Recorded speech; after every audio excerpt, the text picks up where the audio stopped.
So, talking about the house, we're at 1108 Mark Drive, Valley Stream.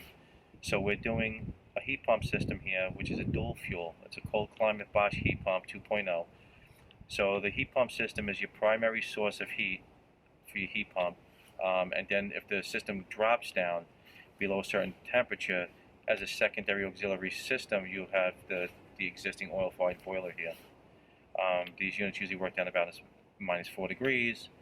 But like we had discussed, sometimes they lose a little bit of efficiency as they, drop down in temperature. So the secondary auxiliary heat source will kick on. This one's a ducted heat pump system.